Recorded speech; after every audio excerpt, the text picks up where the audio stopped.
Francis Ngannou peut être le meilleur champion du monde, le plus grand champion du monde, il n'est pas au-dessus de la loi. Et si nous essayons de lui trouver des circonstances atténuantes en lieu et place de la justice, alors nous ne sommes pas différents de Biya, qui au gré de son bon vouloir, de ces circonstances que lui, Biya, aurait établies, décide de qui va aller en prison et qui ne va pas aller en prison. Dans cette vidéo, chers amis, Calibro s'indigne sur le traitement de faveur qu'on est en train d'accorder à monsieur Francis Ngannou, champion du monde en MMA poids lourd.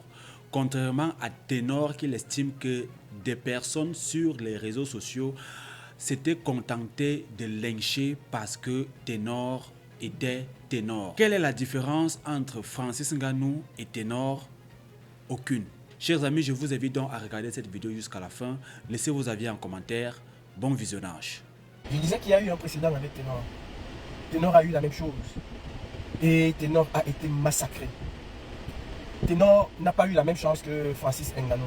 Non, il n'a du tout pas eu la même chance. On a traité Ténor comme il fallait.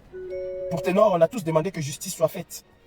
On n'a pas trouvé des circonstances atténuantes à Ténor. On n'a pas trouvé que Ténor était le plus grand champion de la Terre et que par conséquence, il avait droit à un traitement particulier.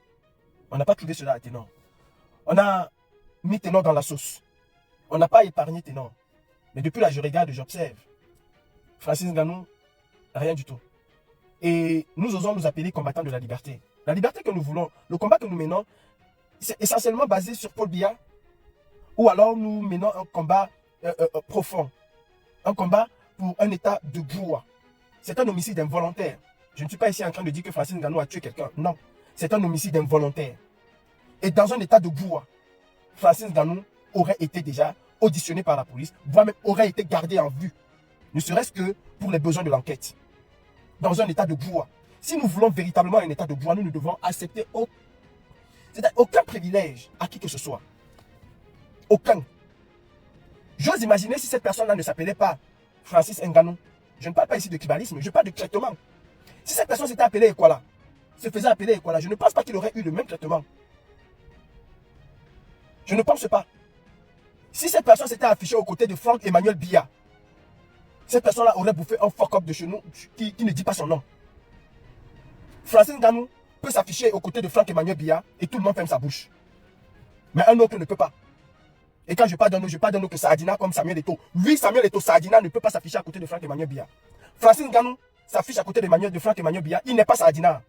Ils vont déjeuner ensemble, ils mangent ensemble, ils bouffent ensemble. Peut-être qu'ils gardent même les mêmes filles ensemble. Lui, il n'est pas Saadina. Et nous osons dire que nous sommes des combattants de la liberté. Je ne pense pas. Parce que le traitement que nous affligeons, que nous avons affligé à Ténor, n'est pas le même. Alors que c'est les mêmes circonstances. Il y a eu un meurtre involontaire. C'est un homicide involontaire. On aurait dû aussi harceler. De la même manière qu'on a fait avec Ténor, on aurait dû harceler Francis Ngannou. Nous avons jugé Ténor ici, en lieu et place de la justice. Alors que dans tous les cas, jusqu'à ce qu'un verdict soit donné et définitif, il est présumé innocent. Vous pensez que cela ne saute pas aux yeux que nous ne voulons pas la liberté que nous prenons tous les jours?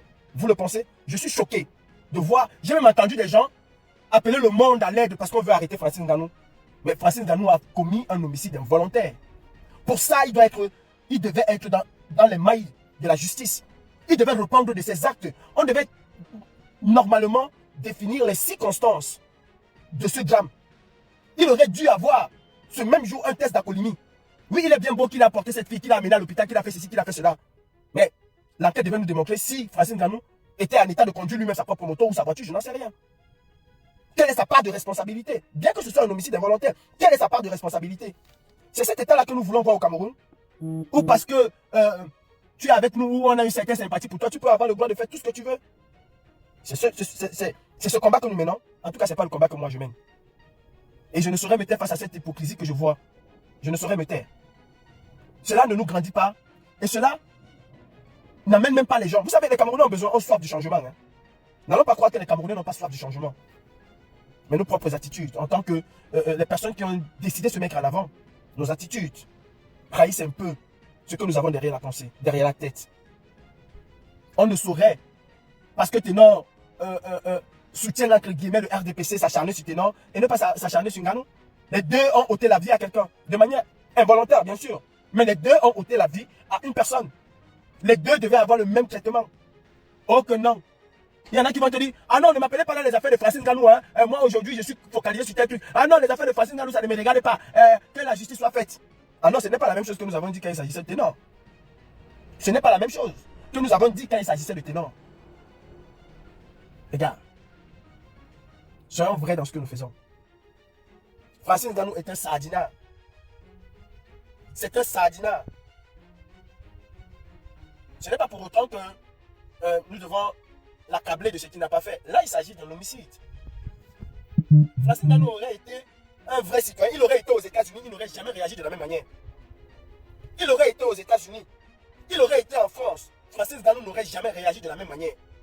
D'ailleurs, de quel droit se permet-il de déplacer un blessé? De quel droit? Voilà pourquoi nous nous battons. Voilà donc pourquoi nous nous battons. Est-ce que le fait même qu'il a porté cet enfant n'a pas aggravé un traumatisme sur cet enfant? Sur ce blessé? Est-ce que le fait de déplacer une personne qui a peut-être de multiples fractures, est-ce que vous n'avez pas aggravé le cas de la personne? Vous êtes en Europe, non, pour la plupart. Si Francine Ngannou avait fait la même chose en France, il n'aurait jamais déplacé la personne. Justement parce qu'au Cameroun, il n'y a pas d'ambulance. Justement parce qu'au Cameroun, il n'y a pas de structure capable de faire ce genre de travail. Justement. Et ce sont les mêmes qui viendront nous dire, on est fâché de vous parce que vous avez fait ceci, parce que vous avez fait cela, parce que vous avez fait comme ça, parce que vous avez fait honte au président de la République. Ce sont les mêmes. Oubliant que nous nous battons pour que ce genre de situation ne puisse pas arriver demain. Et encore, Francine Ngannou se serait volontairement livré à la police pour qu'on puisse au moins faire un test d'alcoolémie pour savoir s'il était en état lui-même de conduire sa moto. Est-ce qu'il n'a pas pris des médicaments? Ça peut arriver, hein. Il y a des médicaments que je ne peux pas prendre pour conduire. C'est strictement interdit. Est-ce qu'il n'a pas? Jean-Marie, que la victime était vivante jusqu'à l'hôpital, quand tu cognes quelqu'un, tu n'as pas le droit. Quand quelqu'un fait une chute, si tu n'as pas une qualification par rapport à cela, tu n'as pas le droit de le déplacer. Sa colonne vertébrale peut être mal placée et le fait de le déplacer sans toutefois s'assurer sans toutefois poser toutes les sécurités qu'il faut autour, tu le rends tétraplégique à vie. Donc arrêtez de dire n'importe quoi. Justement parce que vous vivez dans l'obscurité que vous ne connaissez même pas cela. Je l'ai dit ici, c'est pas toi qui m'as dit que le Cameroun n'a pas d'ambulance. Nous nous battons justement pour que ce pays puisse être doté des infrastructures capables de faire en sorte que des mains inexpertes ne peuvent pas s'hasarder à faire n'importe quoi. Donc, de grâce, je ne vais pas te reprendre, je ne vais pas non plus te bloquer. Mais si tu fais encore un commentaire, je vais te bloquer. Regarde, si ça ne te plaît pas, tout ça. Je préfère être comme ça. Laisse-moi finir de dire ce que j'avais à dire. Je m'insurge ici contre 2 poids 2 mesures. Et je me suis toujours insurgé dans cette lutte contre le 2 poids 2 mesures. On ne peut pas reprocher certaines choses à Biya et refaire exactement la même chose que nous dénonçons. On ne peut pas. On ne peut pas. En tout cas, moi, Calibri, je préfère ramer à contre-courant, mais je ne mange pas dans cette sauce-là. Je ne mange pas. C'est ce que nous dénonçons chez Biya. Et nous ne pouvons pas faire la même chose. Francine Ngannou peut être le meilleur champion du monde, le plus grand champion du monde. Il n'est pas au-dessus de la loi. Et si nous essayons de lui trouver des circonstances atténuantes en lieu et place de la justice, alors nous ne sommes pas différents de Biya, qui au gré de son bon vouloir, de ces circonstances que lui, Biya, aurait établies, décide de qui va aller en prison et qui ne va pas aller en prison. Décide de qui a le droit de vie et qui a le droit de mort. Décide de qui va être élevé et qui ne va pas être élevé. Je ne suis pas ici en train de jeter Francine Ngannou. Non, je dis simplement que ce truc-ci, cet accident-ci, nous a permis de voir que nous sommes dans du 2 poids 2 mesures. Ténor a eu la même chose. Ténor a involontairement ôté la vie à quelqu'un. D'abord, c'est quelque chose qui va le hanter psychologiquement toute sa vie. Ça, c'est déjà un poids qui va hanter Ténor toute sa vie. Y compris Francine Ngannou. Quel que soit ce que la justice va dire, ça va hanter Ténor toute sa vie. Ça va hanter Francine Ngannou toute sa vie. Là n'est pas le problème. Moi, je parle ici du traitement que nous avons fait à Ténor. Et du traitement que nous sommes incapables de faire à Francine Ngannou. Parce que c'est le plus grand champion. Parce qu'on a passé le temps à suivre Francine Ngannou à gauche et à droite. Parce qu'on a passé le temps à dire que Francine Ngannou est un grand patriote. Celui-là même qui n'a jamais, comme Samuel Eto'o, pris la parole. La différence entre les deux. Et moi, je ne trouve même pas de différence. Il y a un moment ici, nous étions derrière Samuel Eto'o qui était en train de soutenir les militaires du BI. Il est parti visiter le BI alors que les gens sont en train de mourir au Nozo. Nous avons vu le même Francine Ngannou aller entraîner le BI. À montrer au BI comment, en octobre 2025, là, ils vont donner une raclée aux Camerounais. C'est Francine Ngannou qui allait les entraîner. Tout en sachant la barbarie que le BI exerce sur le peuple. À quel moment Francine Ngannou a pensé que les techniques que je vais montrer à ces gens-ci, ils vont les utiliser contre le peuple camerounais qui souffre? À quel moment il a pensé à cela? En quoi est-il différent de Samuel Eto'o? Mais comme c'est Francine Ngannou, c'est passé comme une lettre à la poste. Personne n'en parle même. Mais on sait seulement nous rappeler que Samuel Eto'o, il a dit qu'il n'y a pas la guerre. Entre celui qui dit qu'il n'y a pas la guerre et celui qui va entraîner les militaires à aller tuer, à comment attraper le cou de quelqu'un et lui donner la mort. Il y a quelle différence entre les deux? C'est même pareil. Il n'y a pas l'un pour attraper un autre. C'est les mêmes gens, c'est les enfants d'un même sion, c'est les patates d'un même sion. Mais pour un, on est resté tranquille. Pour l'autre, on l'a jeté à la bendite populaire. Entre Samuel Eto'o qui dit ouvertement soutenir Biya, et tout le monde connaît sa trajectoire, et Francine Ngannou qui n'a jamais pu faire des causes pour le peuple camerounais. Où est la différence? Encore, je dirais qu'Eto'o n'a pas la force et la puissance de Francine Ngannou. Il porte au moins ses couilles, il assume ses responsabilités. Entre les deux, Eto'o a plus de couilles. Il sait qu'en disant qu'il soutient Biya, il va avoir à dos une grande partie du peuple camerounais, mais il assume ses choix. Francine Ngannou n'est dans ni oui, ni non. Demain, si ça change, il va dire Kanto! Oh yeah! Si c'est Cabral Libi, Cabral Libi! Oh yeah! Je n'étais pas avec eux. Il a dit je n'étais pas avec eux. Il ne s'assume du tout pas. Tous les deux sont des sardinards. Samuel Eto'o, Francine Ngannou, les noms sont des sardinards. Pourquoi des traitements spéciaux pour les hommes et un autre traitement pour un autre? Si nous combattons les sardinards. D'ailleurs que notre combat, ce n'est pas combattre les sardinards. C'est de l'hypocrisie et ça saute aux yeux de tout le monde. S'il n'y a pas un ici là pour vous dire la vérité, moi je vous le dis. Nous sommes pitoyables quand nous agissons de cette façon-là. Nous sommes pitoyables quand nous agissons de cette façon-là. Je n'ai jamais souhaité que Francine Ngannou puisse se retrouver dans une situation pareille. Mais moi je dis c'est le karma. Parce que quand tout un peuple est en train de pleurer, quand tout un peuple, tu vois que tout un peuple souffre, quand toi, Francine Ngannou, tu as quitté le Cameroun pour un Eldorado, tu as vécu ce que nous autres nous avons vécu. Tu es aujourd'hui champion parce que les autres ont construit des infrastructures chez eux capables de faire de toi le champion que tu es. Parce que les autres ont mis les moyens pour que des talents comme toi puissent atteindre le sommet de leur art. Et que dans ton pays, il y a des talents mais énormes et que rien n'est fait. Tu deviens le champion que tu es devenu. Et tu te retrouves en train de dîner sur la table de ceux qui ne t'ont jamais honoré. Qui ne se sont pas dit, si Francine Ngannou est devenu comme ça et qui fait rayonner à travers le monde le nom du Cameroun, parce que Francine Ngannou, tu es aujourd'hui l'un des plus grands ambassadeurs du Cameroun, je ne t'enlève pas. Qu'est-ce que l'État camerounais a fait pour que des Francine Ngannou demain puissent éclore?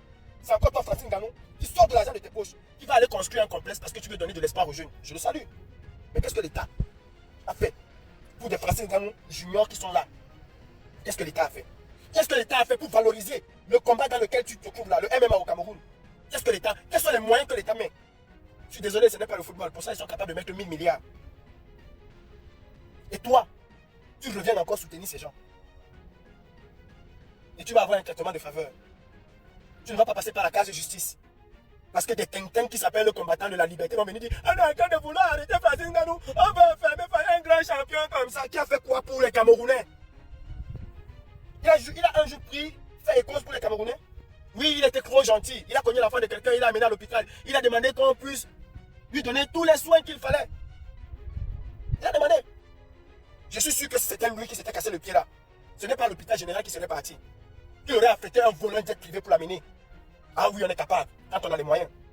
On est capable quand on veut sauver une vie. Il fait déplacer un jet qui va t'amener à Paris. D'aller à Air France. Francine Ngannou est capable d'appeler l'ambassadeur de France à 4 h le matin et lui dit j'ai connu quelqu'un, la personne est entre la vie et la mort, je veux un visa pour cette personne. Demain pour Paris, je m'occupe de tout. On va lui donner le visa. Que ce soit pour les États-Unis ou pour n'importe où, on va lui donner le visa. Et si c'était lui, Francine Ngannou, qui était blessé dans cet accident-là, il n'aurait jamais été à l'hôpital général.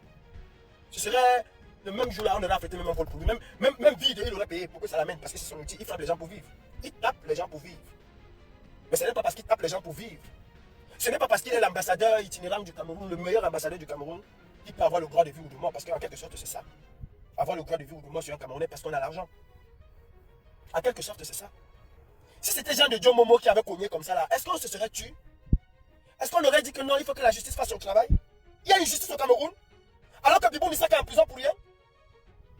Il y a une justice au Cameroun, alors que les militants de droits civiques sont en prison pour rien. Il y a une justice au Cameroun. Subitement pour Francine Ngannou, on se rappelle qu'il y a une justice au Cameroun. Mon cher frère, l'argent n'achète pas tout ici-bas. Je n'ai aucun problème contre toi. Je ne peux même pas en avoir. Toi et moi, c'est le jour et la nuit. Je ne peux pas en avoir. Mais quelque part, il y a une hypocrisie. Moi, je m'adresse beaucoup plus à ceux qui se disent combattants de la liberté. Nous nous battons avant tout pour un état de droit. J'ai l'impression, beaucoup de gens sont dans le combat, ils ne savent même pas pourquoi ils se battent. Nous nous battons d'abord et avant tout pour un état de droit. C'est cet état de droit-là qui va faire en sorte qu'un ministre ne peut pas détourner l'argent qui est destiné à la route. C'est cet état de droit qui fera en sorte qu'un ministre ne peut pas détourner l'argent des hôpitaux. C'est cet état de droit qui fera en sorte que nul ne soit au-dessus de la loi. Que nul ne soit au-dessus de la loi. Le combat principal pour lequel nous nous battons, c'est un état de droit. Parce que s'il faut seulement changer quelqu'un pour remplacer une autre personne sans état de droit, alors, comme le disait le président Kamto, les mêmes causes produiront inéluctablement les mêmes effets. Moi, je me bats pour un état de droit. Francine Ngannou a cogné une personne. La personne était même encore vivante. La première des choses aurait été déjà d'appeler la police, pas d'amener la personne à l'hôpital. Ok, on est au Cameroun, il n'y a pas d'ambulance. Il a amené la personne à l'hôpital. Il devait se rendre à la police. Il devait se rendre à la police. Il devait passer toute une batterie de tests. Au Cameroun, il y a ça, les tests d'Apollini. Il y en a au Cameroun. Il y en a au Cameroun. Mais non, c'est Francine Ngannou, il a appelé le commissaire, le commandant. Ok, rentre chez toi, va dormir. Dans un état de droit, ça ne se passe pas comme ça. Cela ne se passe pas comme ça. Non. Ok. Ils n'ont pas fait ce qu'ils avaient à faire. Parce que le Cameroun, c'est le Cameroun. Non problème. Maintenant, nous, à quel moment nous avons pris nos responsabilités face à cette situation? À quel moment avons-nous pris nos responsabilités face à cette situation? Nous l'avons fait avec Ténor. Moi, je me base sur un précédent qu'il y a eu. Nous avons matraqué Ténor. Nous avons traumatisé Ténor. Nous avons... En dehors, traumatisé, qu'est-ce que je peux encore dire par rapport à Ténor? Nous avons traité Ténor d'assassin. Alors que c'était un homicide involontaire. Même le plus idiot sait que c'était un homicide involontaire. Est-ce qu'il y a eu délit de fuite de la part de Ténor? Non, je ne pense pas. C'est les mêmes circonstances avec Francine Ngannou. Évidemment, président. Évidemment, président. Mais non, c'est le Cameroun. Et à quoi pouvons-nous nous attendre? Moi, ce qui se passe avec le gouvernement, moi, ça ne me... Il n'y a rien qui va me surprendre. Mais c'est l'attitude de ceux qui se disent combattants de la liberté. Il y a même qui sont capables de jeter fils du planteur à l'hégémonie, de jeter fils du planteur à la vindicte populaire parce qu'il a dit que pour sauver le Cameroun, il faut prendre les armes. Il y a même qui sont capables d'aller soutenir quelqu'un qui a pris les armes pour renverser une dictature. Même Traoré, c'est devenu les armes. Mais ce n'est pas avec la paix de la paix qu'il est arrivé là où il est arrivé là. Ce n'est pas avec les urnes qu'il est arrivé là où il est arrivé là. C'est avec les armes qu'il est arrivé là où il est arrivé là. C'est avec les armes qu'il est arrivé où il est arrivé là. C'est ce que j'appelle précis du 2 poids 2 mesures. Et c'est pour ça que nous prenons à rassembler un maximum de personnes autour de nous. C'est pour cela. 90% des Camerounais ne veulent pas de bien. 90% des Camerounais ne veulent pas de bien. C'est un fait. C'est un fait. Parce que tout le monde aujourd'hui au Cameroun subit les affres de ce régime. Il n'y a pas un qui ne subit pas les affres de ce régime. Que ce soit dans nos hôpitaux, que ce soit à travers les routes, partout on subit. Ah, mon téléphone chauffe, mais mal mauvais. Je vais devoir couper le live. Le téléphone n'est pas bon, ça va même résister. Ils vont changer. Ils vont changer. On dit président, l'indignation à géométrie variable. Du 2 poids 2 mesures. Ce que nous reprochons à Biya, nous le faisons allègrement et on pense que les gens ne regardent pas, que les gens ne voient pas. Entre Samuel Eto'o et Francine Ngannou, je préfère encore un démon qui se dévoile. Un démon qui reste caché, qui attend. Parce que moi, ce démon qui se dévoile, je sais que voilà mon adversaire. Samuel Eto'o a pris ses couilles. Il dit que je soutiens Biya. Qu'est-ce que dit Francine Ngannou par rapport à tout ce qui se passe au Cameroun? Il ne fait pas la politique. Ah, il aimerait bien voir ses enfants grandir aussi comme les autres. Pitoyable, c'est vraiment pitoyable. Cette façon de faire, c'est vraiment pitoyable. C'est la vie, hein. Mais, à un moment, nous devons être impartial. Nous devons savoir être impartial. Et ça, on ne sait pas le faire. Au-delà du fait que Francine Ngannou peut soutenir le RDPC, je le dis encore, c'est son droit le plus absolu. C'est son droit. Mais est-ce que cela fait de Francine Ngannou quelqu'un qui est au-dessus de la loi? Non. Cela ne fait pas de Francine Ngannou quelqu'un qui est au-dessus de la loi. Et cette même mentalité que nous avons, c'est la même que nous reproduisons dans le combat. C'est-à-dire que quelqu'un peut être nocif pour ce combat de la pire des manières.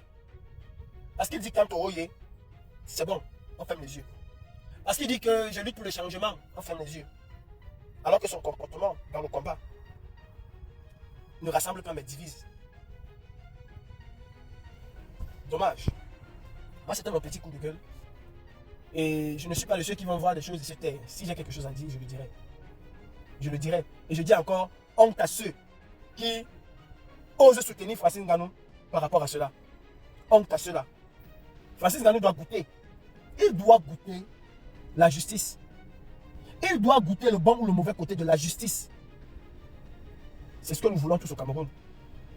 Ou alors, si je comprends bien au Cameroun, le vôtre, parce que ce n'est pas le Cameroun que je rêve, si tu es milliardaire, tu es capable de tuer quelqu'un et ne jamais passer par la case de police, ni même par la case de justice.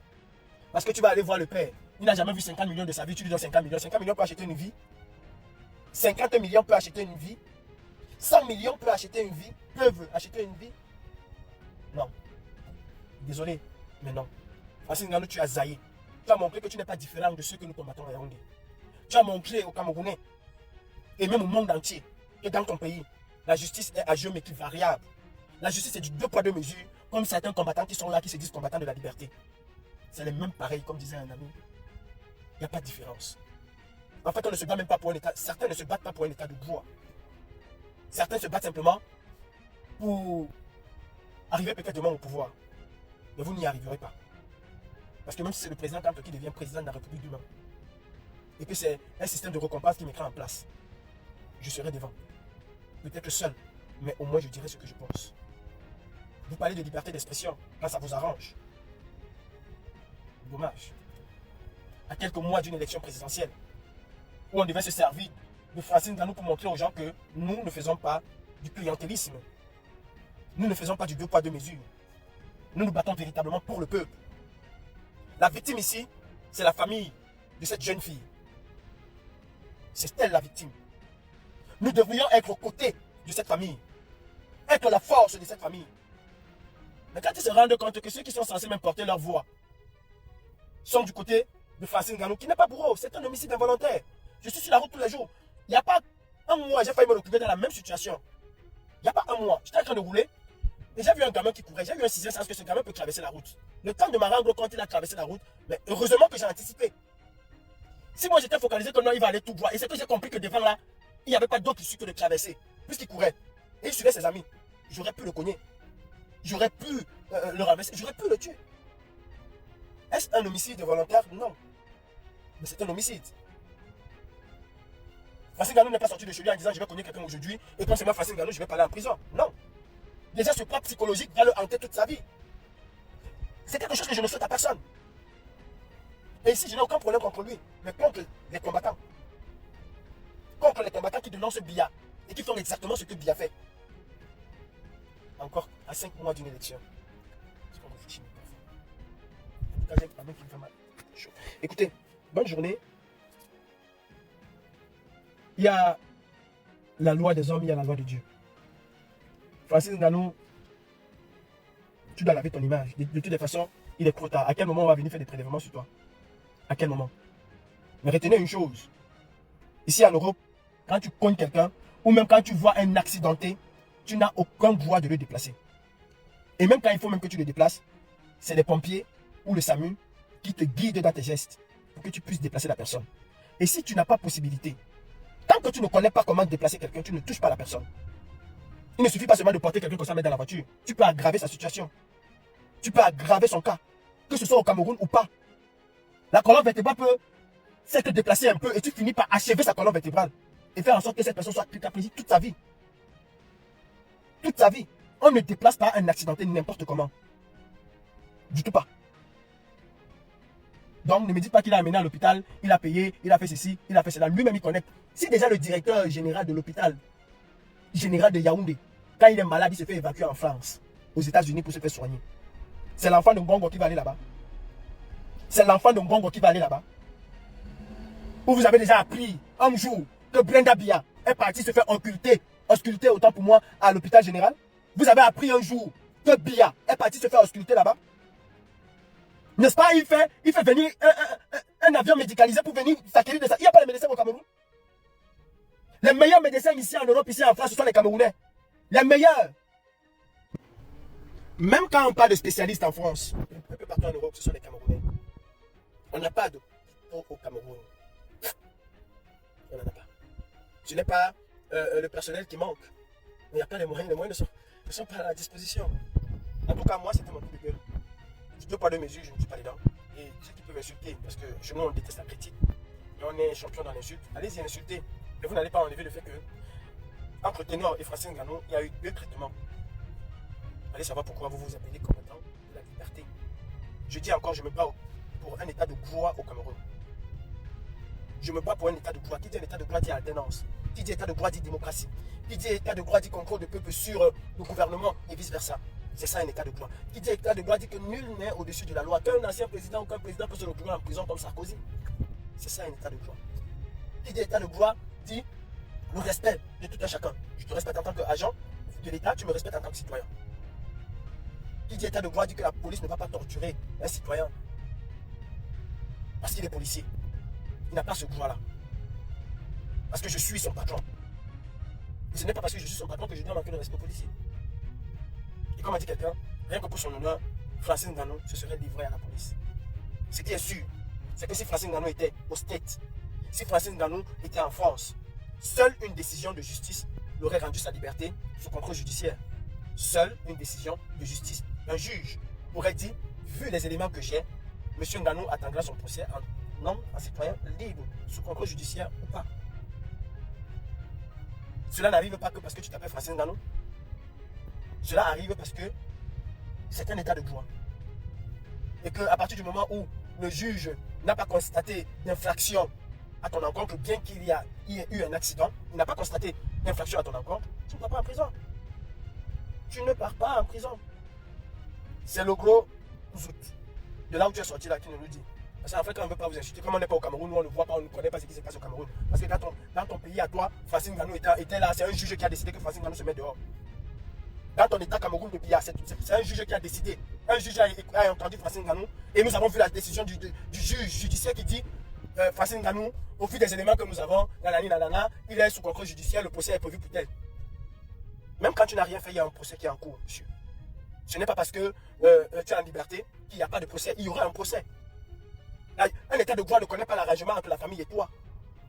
C'est d'ailleurs à la justice de fixer les dommages et intérêts qu'il va falloir y avoir. Ce n'est pas à la famille de décider que vous allez me donner 2 millions. Vous allez me donner 10 millions d'euros. Non, c'est à la justice de décider. Maintenant, si vous allez vous arranger avec la famille, ça c'est votre problème. C'est à la justice, monsieur Michel Mbogo, de décider.